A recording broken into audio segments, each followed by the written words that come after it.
Olá, sou a voz fanfic terror a criadora, por trás do canal no YouTube dedicado a que vamos explorar as histórias de fanfic mais assustadoras e os intrigantes que existem. Preparem-se para mergulhar em um mundo de suspense, medo e adrenalina. Não esqueça de se inscrever no canal e também, se vocês gostou do nosso conteúdo, não esqueça de dar um like no vídeo e compartilhar com seus amigos. Necrotério de Cimento, Almas Entrapadas. Conto 1. A Mão que Broto. A obra do novo centro comercial deveria ser uma bênção para a cidade de Várzea Grande. Mas ninguém perguntou ao que jazia debaixo do solo compactado da antiga área industrial. Quando as máquinas começaram a perfurar o terreno para fundações, encontraram mais do que apenas rocha e terra, encontraram ossos. Centenas de ossos, espalhados como se alguém tivesse jogado-os ali à toa. O engenheiro responsável, Carlos, tentou acalmar a equipe. Provavelmente são restos de animais. Vamos continuar, o prazo está apertado. Mas os operários sabiam que não eram ossos de animais. Alguns tinham anéis de casamento, outros, marcas de ferimentos que só poderiam ter sido causados por armas. No terceiro dia de escavação, uma das betoneiras parou de funcionar. Quando os trabalhadores abriram a tampa para ver o que havia acontecido, viram o cimento misturado com algo vermelho e viscoso, com um cheiro de ferro enferrujado. E no meio da massa grudenta, uma mão humana, pele pálida, unhas quebradas, como se estivesse tentando sair de dentro. Carlos ordenou que a betoneira fosse esvaziada e limpa, mas o cheiro não saiu. E à noite, quando todos haviam ido embora, a máquina voltou a funcionar sozinha, misturando cimento com um som gutural, como se estivesse mastigando algo duro. Conto 2. A Morte no Andar Térreo. Um mês depois, o centro comercial estava quase pronto. O piso térreo, todo revestido de cimento polido, parecia como uma grande laje branca. A gerente do projeto, Fernanda, passou a noite no local para finalizar os últimos detalhes antes da inauguração. Por volta da meia-noite, ela ouviu um som vindo do chão, tuk, tuk, tuk, como se alguém estivesse batendo de baixo para cima. Ela se ajoelhou e colocou o ouvido sobre o cimento frio. O som era mais forte ali, acompanhado de sussurros que ela mal conseguia entender. Me solta, estou sufocando. Quando ela olhou para baixo, viu uma marca vermelha se formando no cimento, a forma exata de uma mão, com os dedos abertos como se estivesse pedindo ajuda. Fernanda recuou em pânico, mas o chão começou a tremer. A marca se aprofundou, e da abertura saiu uma corrente de fumaça preta e um cheiro de decomposição. Um braço coberto de cimento e restos de carne começou a emergir, seguido por outro. Em segundos, uma figura humana, mais ossos do que carne, com olhos vazios que brilhavam de vermelho, estava de pé no meio do corredor. Você construiu sobre nós, disse a figura, sua voz como pedra se chocando com pedra. Agora pagará. Fernanda tentou correr, mas seus pés estavam presos ao cimento, que parecia ter se tornado mole como lama. A figura se aproximou, e ela sentiu o frio da morte envolvê-la completamente. No dia seguinte, os trabalhadores encontraram seu corpo no piso térreo, completamente petrificado, com a expressão do terror gravada no rosto. O cimento ao redor dela estava marcado com dezenas de mãos, como se centenas de pessoas estivessem tentando sair de baixo.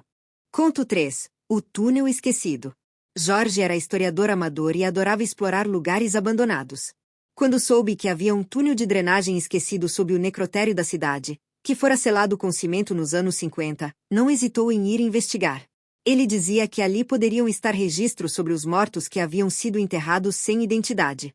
Com uma lanterna e equipamentos básicos, ele desceu pela única entrada que encontrou, uma abertura coberta por arbustos na beira do cemitério. O ar lá dentro era úmido e cheiroso a mofo e terra morta. As paredes de cimento estavam rachadas, e em alguns pontos, pareciam ter sido riscadas por algo com garras. À medida que avançava, Jorge percebeu que o túnel não era apenas de drenagem, havia nichos nas paredes, como se fossem sepulturas improvisadas. Em cada nicho, uma placa de cimento com nomes rasgados, como se alguém tivesse tentado apagá-los. Quando ele chegou ao final do túnel, encontrou uma porta de ferro antiga, selada com camadas e camadas de cimento. Na porta, havia uma inscrição mal feita: aqui ficam os que não devem voltar. Capítulo 3. Os Guardiões do Escuro.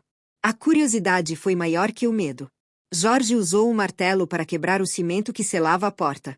A cada golpe, o som ecoava pelo túnel como um trovão, e o ar parecia ficar mais frio. Quando a porta finalmente se abriu, um vento forte saiu de dentro, apagando sua lanterna.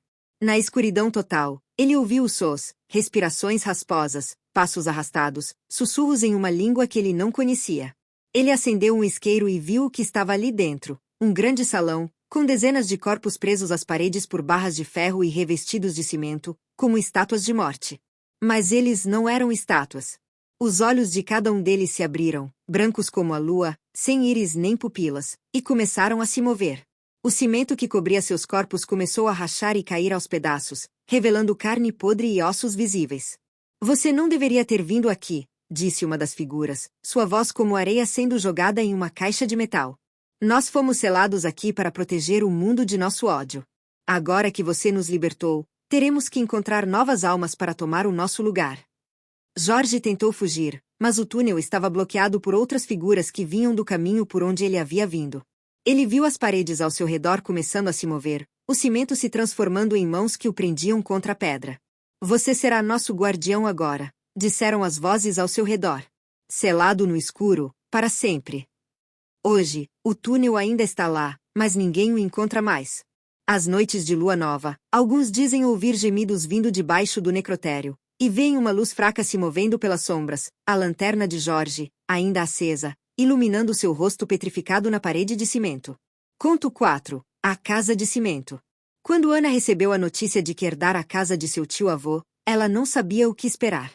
A propriedade ficava na beira da cidade, ao lado de um antigo necrotério que fora desativado há décadas e coberto com camadas de cimento para construir uma praça. A casa era estranha, toda construída de cimento, desde as paredes até os móveis, como se alguém tivesse querido selar tudo por dentro. Não havia janelas, apenas fendas pequenas que deixavam entrar pouca luz. O cheiro de terra úmida e cimento fresco permanecia no ar, mesmo que a casa não tivesse sido tocada em anos. No primeiro dia, enquanto explorava os cômodos, Ana encontrou um diário escondido atrás de uma laje de cimento na sala de estar. As páginas estavam amareladas, mas ainda era possível ler. Hoje comecei a cobrir tudo com cimento. Eles não podem sair, não podem me encontrar. Os espíritos do necrotério estão seguindo-me, dizendo que devo pagar por o que fiz. Se eu selar toda a casa, talvez eles não consigam entrar. O cimento não está funcionando. Eu ouço-os sussurrando pelas paredes. Eles dizem que o cimento os prende, mas também os fortalece. Em breve, eles encontrarão uma forma de sair. Hoje vi meu rosto no espelho de cimento que fiz na sala. Não era eu, era um dos mortos, com olhos de escuridão. Eles estão começando a tomar meu lugar. À medida que os dias passavam, Ana começou a sentir coisas estranhas. Os móveis de cimento pareciam se mover durante a noite, e ela ouvia sussurros vindo das paredes. Às vezes, ao olhar para as fendas que davam acesso à luz, via sombras se movendo do lado de fora, sombras com mais de 4 braços, ou cabeças que giravam de ponta cabeça. Um dia, enquanto estava cozinhando, ela olhou para a pia de cimento e viu a água se transformar em uma mistura escura de cimento e sangue. Quando tentou fechar o registro, uma mão saiu da água e a agarrou pelo pulso. A mão era fria como gelo e tinha dedos cobertos de cimento seco. Você é da família dele, disse uma voz vinda da pia. Ele nos selou aqui, mas sua sangue nos liberta. Agora você vai pagar por seus crimes. Ana tentou se soltar, mas a força da mão era enorme. Ela caiu no chão, e viu as paredes da cozinha começando a rachar. De cada rachadura, saía uma figura de cimento e carne, com rostos deformados e olhos que brilhavam de verde escuro. Eles eram os mortos do necrotério, pessoas que seu tio-avô havia enterrado ali ilegalmente anos antes, depois de cometer uma série de assassinatos. Ele havia tentado selá-los com cimento, mas o ritual havia dado errado, prendendo suas almas ali e permitindo que elas começassem a tomar conta da casa e de quem ali morasse. Agora você vai ficar conosco, disseram as figuras em coro. Selada na casa de cimento, como ele deveria ter ficado. Ana sentiu o cimento começando a cobrir seus pés, depois suas pernas, subindo cada vez mais. Ela gritou por ajuda, mas ninguém ouvia. Quando o cimento chegou ao seu rosto, ela viu o rosto de seu tio-avô entre as figuras. Ele também estava coberto de cimento, com um sorriso de dor gravado no rosto. Hoje, a casa de cimento ainda fica na beira da cidade. Os moradores dizem que às noites, se olharmos atentamente pelas fendas, podemos ver os rostos de Ana e do tio-avô, presos na parede, olhando para fora com esperança. E quem sabe entrar na casa, nunca mais volta. Conto 5. O cemitério vivo. Marcos foi transferido para a delegacia que ficava ao lado do necrotério mais antigo da cidade. Os veteranos lhe avisaram para não olhar para o cemitério à noite, e menos ainda para tocar no cimento que cobria as tumbas mais antigas. Elas estão vivas, disseram. Eles estão sempre tentando sair. No início, Marcos achou que eram apenas histórias para assustar o novato. Mas logo percebeu que havia algo de errado com aquele lugar. Às noites, o cimento das tumbas parecia se mover, como se houvesse algo vivo debaixo. E o som dos ventos que passavam por ali não eram apenas ventos, eram gemidos e choros. Um dia, uma chamada veio. Uma jovem havia desaparecido depois de entrar no necrotério para colocar flores na tumba de sua avó. Marcos foi até lá para investigar e encontrou apenas seu celular jogado no chão, ao lado de uma tumba cujo cimento estava rachado. Na tela do celular, havia uma foto tirada segundos antes do desaparecimento. A tumba da avó, com a tampa de cimento levantando-se e uma mão ossuda saindo de dentro. À medida que as semanas passavam, mais pessoas desapareciam. Todas eram vistas por último perto do necrotério, e em cada local, havia sinais de que o cimento havia sido quebrado de dentro para fora. Marcos decidiu investigar o local à noite, mesmo sabendo que estava arriscando sua vida. Ele entrou no necrotério com uma lanterna e uma pistola, mas logo percebeu que não precisava da arma, nada de mortal poderia parar o que estava acontecendo ali. As tumbas começaram a abrir uma por uma, o cimento se desfazendo como se fosse areia. De dentro de cada uma, saía um espírito coberto de cimento, com olhos vazios e mãos estendidas em direção a ele. Nós fomos esquecidos, disseram os espíritos em coro. Cobertos de cimento como se não existíssemos. Agora vamos tomar o lugar daqueles que nos esqueceram. Marcos tentou correr, mas o cimento do chão começou a se mover, prendendo seus pés. Ele viu os espíritos se espalhando pelo cemitério e em direção à cidade, deixando um rastro de cimento e morte por onde passavam. Ele conseguiu se libertar e correu para a delegacia para avisar as pessoas, mas era tarde demais. Os espíritos já haviam chegado à cidade, e as construções de cimento começavam a se transformar em extensões do necrotério, paredes se abrindo para receber novas almas, pisos virando sepulturas. Marcos foi um dos poucos sobreviventes. Hoje, ele vive em uma cabana longe da cidade, sem paredes de cimento, usando apenas madeira e terra para construir. Ele diz que ainda vê os espíritos à noite, caminhando pelas estradas, procurando por mais pessoas para adicionar ao seu cemitério vivo. Conto 6. Necrotério de cimento, almas entrapadas. Todos os eventos haviam sido registrados por um único homem, Dr. Eduardo Silva, pesquisador de fenômenos paranormais que havia seguido cada caso desde o início. Ele percebeu um padrão. Todos os locais estavam ligados por uma antiga rede de túneis que corria por toda a cidade, construídos no século passado para transportar materiais durante a Guerra Civil local. E no centro de tudo, sob a praça que fora construída sobre o necrotério original, havia algo que ligava todas as almas presas. Eduardo descobriu em documentos antigos que, na década de 1920, um grupo de ocultistas havia realizado um ritual no local para selar espíritos de criminosos e vítimas da guerra, usando cimento misturado com sangue e ossos humanos. O objetivo era impedir que eles assolassem a cidade, mas o ritual havia falhado. Em vez de destruir as almas, as tinha presas ao cimento, permitindo que elas se espalhassem sempre que houvesse uma brecha no selo. Agora, com os espíritos se espalhando pela cidade e transformando tudo o que era de cimento em uma extensão do necrotério, Eduardo sabia que precisava agir rápido. A única forma de selá-los de vez era reconstruir o ritual original, mas desta vez, usando sua própria alma como chave, um sacrifício que ele estava disposto a fazer. Ele reuniu os sobreviventes de cada caso: Carlos, o engenheiro que havia sobrevivido ao acidente da betoneira, a irmã de Fernanda, que tinha sentido a presença de sua irmã nos dias anteriores, o filho de Jorge, que recebia mensagens misteriosas em sonhos, e a sobrinha de Ana, que guardava o diário do tio-avô. Juntos, eles iriam para o centro da praça, onde estava a laje de cimento que cobria o necrotério original. Eduardo explicou o plano. Eles deveriam misturar um novo lote de cimento com ingredientes específicos, ervas sagradas, água de fontes puras e uma gota de sangue de cada um deles, para criar um vínculo entre os vivos e os mortos.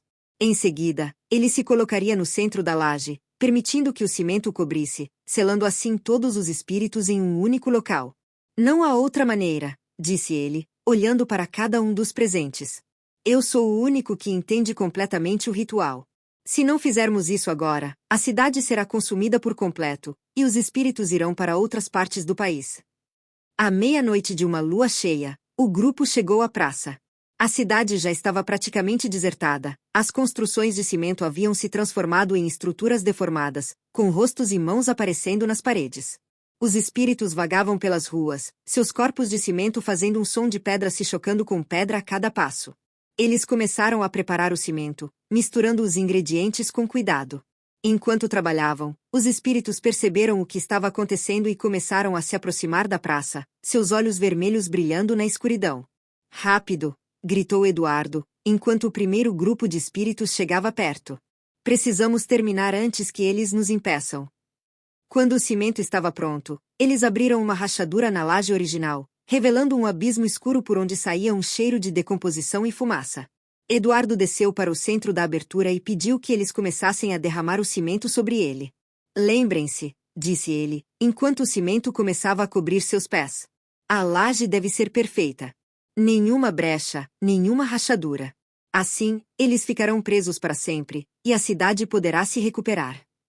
Os sobreviventes derramaram o cimento com mãos trêmulas, enquanto os espíritos atacavam, tentando quebrar a formação da laje. Mas o vínculo criado pelo sangue deles fortaleceu o ritual, e o cimento começou a se solidificar rapidamente. À medida que o cimento cobria seu rosto, Eduardo sentiu as almas se reunindo ao seu redor, sendo puxadas para dentro da laje. Ele sentiu sua vida se esvaindo, mas também sentiu uma sensação de paz. Ele estava fazendo o que era certo. Quando o sol nasceu, a praça estava calma. A laje nova era lisa e branca, sem nenhum sinal de rachadura ou deformidade. Os espíritos haviam desaparecido, e as construções de cimento da cidade começavam a voltar ao normal, embora muitas ficassem com marcas permanentes, mãos nas paredes, rostos nos pisos, um lembrete do que havia acontecido. Os sobreviventes se reuniram na praça e prometeram nunca esquecer o que tinha ocorrido. Eles fundaram uma associação para cuidar da praça, garantindo que nenhuma obra fosse feita ali e que a laje fosse mantida em perfeitas condições. Eles também contaram a história para as novas gerações, para que nunca mais alguém tentasse perturbar o repouso dos mortos. Às noites de lua cheia, alguns dizem que podem ver a silhueta de um homem na laje, o Dr. Eduardo, guardião dos espíritos presos.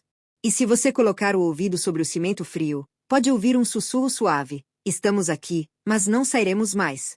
Cuide bem da laje. Há também quem diga que, se você tocar na laje com as mãos e fechar os olhos, pode sentir a presença dos espíritos, não mais com ódio ou raiva, mas com gratidão.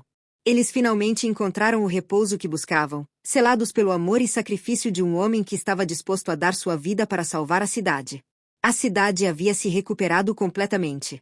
A praça era um local de encontro para famílias e amigos, com bancos de madeira e jardins floridos ao redor da grande laje de cimento que ficava no centro. Poucos sabiam a história por trás dela, mas todos respeitavam o local, evitando andar sobre a laje ou fazer barulho demais por perto. Um jovem chamado Lucas, bisneto do Dr. Eduardo, estava sentado em um dos bancos, lendo o diário que seu avô havia deixado para ele. No final do diário, havia uma mensagem escrita à mão. Os mortos não devem ser esquecidos, mas também não devem ser perturbados. O cimento pode selar corpos e almas, mas o amor é o único que pode trazer verdadeira paz. Guarde esta história e garanta que nunca mais se repita. Lucas fechou o diário e olhou para a laje. À distância, ele viu uma figura sutil se mover sobre ela, a silhueta de seu bisavô, com um sorriso suave no rosto. Ele acenou em resposta, compreendendo que o legado do sacrifício continuaria a proteger a cidade por muitos anos mais. E assim, o necrotério de cimento deixou de ser um lugar de terror para se tornar um símbolo de esperança, um lembrete de que mesmo nas sombras mais profundas, há sempre uma forma de encontrar a luz.